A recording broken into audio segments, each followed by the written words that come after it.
Welcome back to the Pulse, to this controversial conversation. Now, a group of lawmakers have introduced a draft bill to Parliament to criminalize same-sex activities in the country. The MPs, as part of the bill, want a prohibition of any surgical procedure for gender reassignment that the sexual category of the person assigned at birth.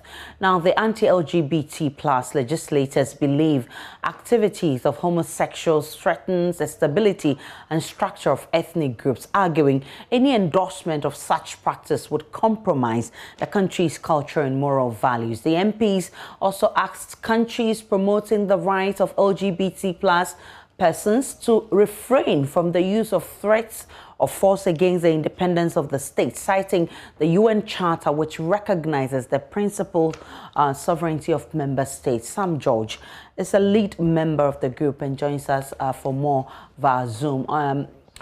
Mr. Sam George, I'm grateful for your time. Where are we now with this bill? Well, a very good afternoon to you and your viewers. We are in the gazetting stage. After we presented it to the Speaker, he referred it to his legal team for advice. Now, post that legal advice, they have recommended that it meets all the requirements. And so the Speaker, because of private members' bill, we needed a warrant for gazetting from the Speaker. We secured that early this month. And so it's gone to the government printing house, government press. It would take 14 sitting days of Parliament for it to mature. And so that's the process we're in now. It should mature sometime in the first week of August, after which it will come back to the House. And the Speaker would then, when the Business Committee tables it, refer it to the Constitutional and Legal Affairs Committee, who would then have a public sitting and then welcome in memos and presentations. And people can file amendments. And we'll debate the amendments on the floor of the House, take it through the 3 stages of consideration and pass it into law, hopefully before the end of this year. So what exactly does this bill seek to do, I mean, in the event that it's passed into law? Well, the title of the bill is clear: promotion of proper human sexual rights and Ghanaian family values. That's basically what it does. And there are those who feel that this law is a bit too harsh. But I want you to explain to me exactly what, I mean, the crime will be, what the punishment will be in this bill as presented to Parliament. Well, Aisha, the crime is already known. If you take Section 104 of our Criminal Offences Act, unnatural carnal knowledge is a crime. Now, that law was passed in 1960. At that time, the spectrum of homosexuality was very limited. Now, this is 2021. So what this private members bill is seeking to do is to cover the whole spectrum of being queer, of being homosexual, and addressing them adequately. And so anybody who falls foul of any of the spectrum designations of homosexuality will be infringing upon our laws, and the requisite sanctions will apply. There are those who feel this bill is too harsh on, like especially human rights campaigners who say the bill is harsh and may infringe on their rights. What part of the bill is harsh? It's actually one of the most forward-looking bills that actually even impose a duty to report alleged acts of homosexuality. It's a bill that imposes jail time on persons who met out extrajudicial treatment to alleged homosexuals. I mean, what part of the bill is harsh? I mean, except you want us to pass a bill that is celebrating the illegality, tell me what part of the bill is harsh. I mean, I want people to speak specifics. We've put out well, we didn't put it out, it's been leaked. Let's have an intellectual discussion. I'm not going to engage in the emotional outburst of the homosexual cabal. No. If they want to challenge what it is in the bill, they should pick up the clauses and make an intellectual argument.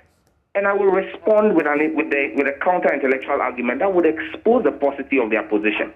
But these emotional rantings that we are seeing, it's neither here nor there. The bill is clear, it's law. Speak to the law, speak to the bill. And when you take the provision of the bill, read it in totality. Don't read a portion of it and run around. I've seen so-called lawyers running around on social media, making, for want of a better phrase, a fool of themselves. You get it? People should take the bill, and I'm challenging anybody. Bring me up on a debate with anyone who is doing an intellectual scrutiny of the bill. And I'll meet up with that person.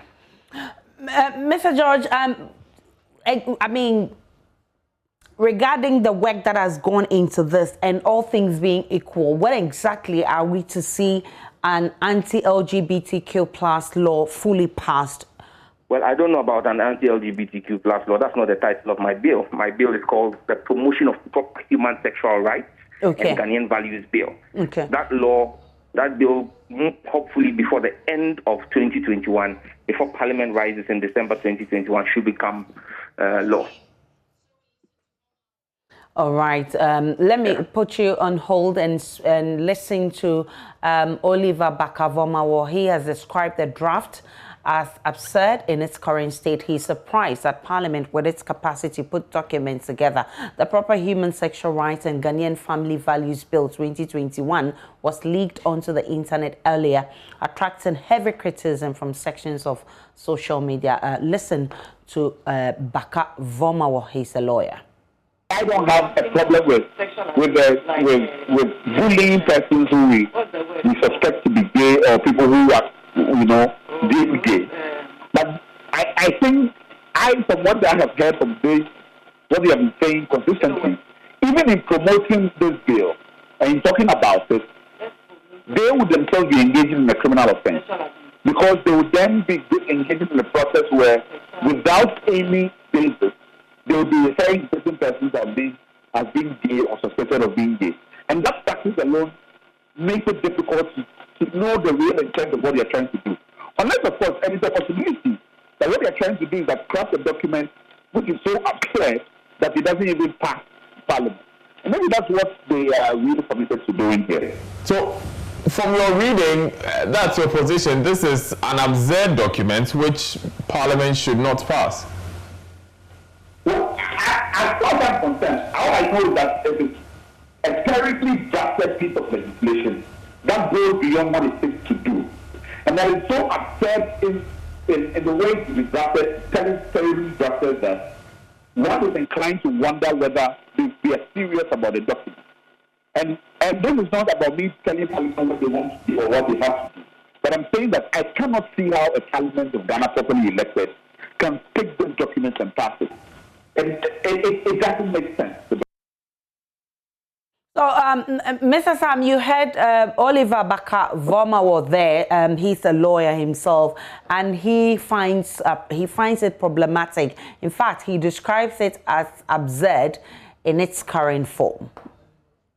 Well, I've seen his postings and rantings on social media. It's interesting to know that this is the same so-called lawyer who couldn't even compel the police to let him carry out a demonstration. I went and sat with the same police and got the permits to hold a demonstration, and he thinks that he knows the law and is in a better position to determine what is absurd. I wonder what legislative work he's done in any parliament, you get it, to determine that he knows better than the members of parliament who worked on this, the technocrats who engaged, the parliamentary drafting unit, and the legal advisors to the Speaker of Parliament. We celebrate too many mediocre minds in this country and give them airtime. He should speak to the specifics of the bill and tell us exactly what in the bill is absurd. Running around and calling the bill absurd. He said nothing. He said nothing. It's tantamount to the way he said he was doing a demonstration and it didn't come on. He said nothing. He should tell you what part of the bill is absurd. What part of it would any serious parliament not take? He has not been able to tell you Section A, Section B, or what part of the bill. He's just running riot, absurd. But that's the new word he's learned. I'm challenging him. Pick up the bill. Tell me what portion of the bill is absurd. If it is every part of the bill, do your commentary on the bill. Section 1 of the bill. This is why it is absurd. Section 2. This is why it's absurd. Section 3. And let us expose the paucity of his knowledge on the subject matter. I mean, let's not engage just anybody around. And I am no expert in it, but I spent 14 weeks of my time this year researching, learning from persons who are former practitioners, persons who are experts in the field, and putting together a bill that I hold and believe is world class.